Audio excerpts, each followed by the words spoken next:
If you're like me, you're nervous about your Checkride, and you're scouring the internet to find as much information on it as you can. Well, you're in luck. Today, we're going over how the private pilot Checkride works. All this, plus some Checkride tips, coming up.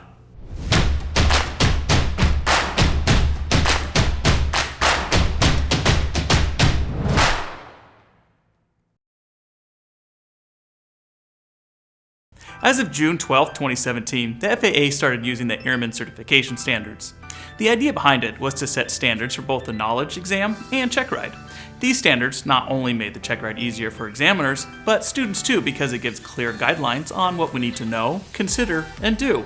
It also increased safety by making tests meaningful and relevant to actual situations. This is a physical copy of the Airmen Certification Standards, or ACS for short. I have a link to it and a digital version in the description, but I highly recommend you get a physical copy. Having the pages to turn through, write notes in the margin, and flag pages is invaluable to prepare for the Checkride. But we'll talk about preparing for the Checkride in another video. This one's about how the Checkride works. Let's start at the beginning when you first show up. You'll meet your examiner, maybe talk for a few minutes, but then he'll start asking to see a few things to determine your eligibility. This is where you need to have your personal documents in order. They need to verify who you are through a valid ID, see your student pilot certificate, check your medical certificate, review your knowledge exam test report, confirm the training hours in your logbook, and ensure you have the proper endorsements. To make sure you have all your documents and anything that you may need for the Checkride in order, I made a checklist for the Checkride, which you can print out, so make sure to check the description for that. Last, they'll check to make sure you meet the English language requirements. You may not have noticed it if English is your native language, but once the examiner determines your eligibility, you can move on.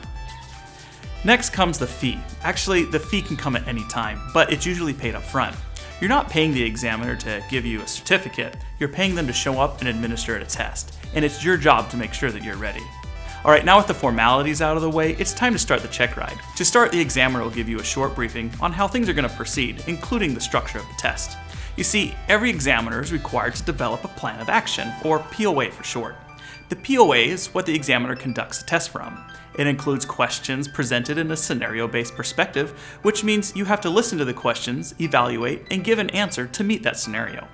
Make sure you ask any questions about the Checkride during this briefing, especially questions about the oral portion, because that's what comes first. Now, once the briefing is complete, your examiner is required to let you know that the Checkride has started by saying, "The test has begun." It kind of sounds ominous, but when presented well, the Checkride should be more like a discussion with a friend who's really interested in flying.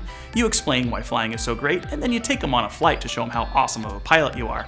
Don't be intimidated. This is going to be a lot of fun. After it starts, the examiner's scenario will start to unfold, but despite how it seems, it has structure to meet the standards of the ACS. The ACS is separated into tasks, and you only have to focus on the tasks for the type of certificate or rating you're testing for. Looking into the ACS, you can see that each task has 3 sections: knowledge, risk management, and skills. It's required for the examiner to address each task by asking at least one question from the knowledge and risk management sections. All the questions, though, from the skills section have to be asked. Now, just because they only have to ask one question from the knowledge and risk management sections doesn't mean they have to limit themselves to only one. They could ask all kinds of questions if they wanted. In fact, it's also required to ask additional questions about the things you missed in your written test, if the questions aren't already incorporated into their POA. So make sure you prepare for those as well. But in reality, that's it. That's how the oral portion of the ACS works, and it isn't a timed event, and it can take as long as needed to make sure you know your stuff. Mine took roughly 2 hours, and I hear that's about average. Once it's complete, your examiner should then tell you if you pass the oral exam, but if they don't, know the fact that you're moving on to the flying portion as an indication that you did. And now that we've mentioned it, let's talk about the second part of the Checkride, the flying portion. Before you take flight, your examiner will give you your second briefing of the day. This will be about how the flying portion of the Checkride is going to go, and just like the oral, it'll follow the POA that the examiner has created. Make sure to ask any questions you have about the flying portion during this briefing. After you finish the briefing, the flying portion of your test begins. All the tasks and skills you have to complete for the flying portion are again listed in the ACS, as well as their tolerances, and it all starts with the proper pre-flight. Now, you may have already passed the knowledge and risk management questions for the flying portion tasks in the oral exam, But don't expect it to be over. The examiner can still ask questions as scenarios develop inside of the air, but you should mostly be completing the skills for the tasks that require flight. During your flight, you're going to start to notice how the scenarios translate into takeoffs, maneuvers, and landings that you learned in flight training. You may even recognize that the examiner is combining tasks, like adding a go-around after an engine failure. This is typical and allowed under the ACS.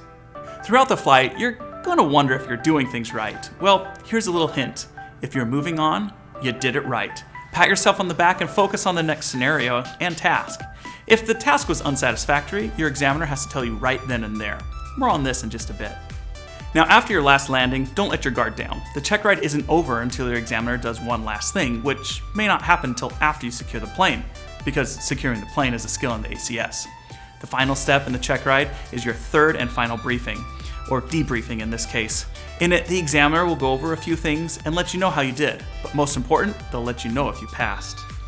Now, you may be asking, what if I fail the check ride? Well, that's a valid concern. Let's talk about the potential outcomes of the check ride to answer that.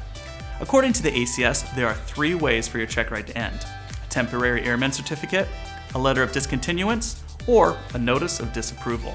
A temporary Airmen Certificate means that you passed. You'll get your permanent certificate in a few weeks or months, and it's the outcome that we all hope for. Then there's the letter of discontinuance. It's more like a pause, and it's not a bad thing. If something changes, discontinuing until later is a good idea. Good reasons to discontinue are weather, illness, equipment failure, and even nerves. You can discontinue at any time, even if you're already flying. The check ride will end right then and there, plus you'll still get credit for the things that you've completed. You'll reschedule and pick up where you left off, provided your examiner doesn't find it necessary to retest anything, because they have the right to do that. Now, the only time that you can't discontinue is after you receive an unsatisfactory on a task. Then you would receive a notice of disapproval. This is what we refer to as failing the check ride. Let's say it happens in flight. You make a mistake on a maneuver and the examiner says it was unsatisfactory. I know, it's frustrating. But know that your check ride isn't over. Yes, you could end it right there and head back to the airport, or you can keep going. You see, much like discontinuing, you still get credit for the things that you've done right. So with the pressure off, why not see if you can complete some other tasks? Then, after you brush up on what you missed, you reschedule and complete the tasks that were unsatisfactory. Granted, the examiner can still retest something if they want to, just like when you discontinue. Now, to help you out, let's talk about some tips for the check ride. I can make an entire video on this topic alone, but the ones I give you should help you the most. First, ask questions. The oral isn't a Q&A, it's a discussion. Make sure you understand the scenario and what they're looking for you to do before you answer. Don't talk yourself into a hole. If you go too far or try to show off how much knowledge you have, you could end up answering the question wrong. Answer what's needed to meet the scenario, but remember, it's a discussion, so you can talk about the answers. I don't know is an acceptable answer, but it should always be followed up with a "but I know where to find it." Remember that a check ride is an open book test, and the examiner isn't expecting you to know everything, and he may be checking how resourceful you are. When flying, make sure you follow safety guidelines and always use your checklist. This is super important, so I'm going to leave it on the screen for a while. Nope, okay, all right. All right, you got it? Use your checklists. Moving on. Don't focus on mistakes, because here's the thing. You can momentarily be out of tolerance on a maneuver, as long as you recognize and correct it. Just don't do it consistently. Ultimately, it's up to the examiner to determine if you're a competent pilot. Just remember, if you're progressing, you're doing it right. Stop thinking about the maneuver you just did and focus on the next one. An unsatisfactory isn't the end of the world. Throw it in the back seat and keep going. The pressure is off. The more you complete now, the less you have to complete later. Last, have fun. Your examiner isn't an IRS auditor. Let loose a little and relax. It'll make the check ride go so much smoother. Now, for this video, I interviewed a DPE. I asked him if he could tell students one thing about the check ride, what would it be? His answer was to remember this, that the examiner is just a passenger. In the scenarios, don't do what you think the examiner wants you to do. Do what you would do in that situation as the pilot in command. All right, that's it. That's everything you need to know about how the check ride works. Just follow the ACS. If you have any questions, let us know down in the comments and we'll do our best to answer them. And please, share your check ride experiences in the comments. We're going to pin our favorite one and it really helps those who are preparing. Alright guys, thanks for watching the video. Make sure you subscribe to see future videos, and throw this video a like if you found it helpful. Remember to share aviation wherever you can, and we'll see you in the next one.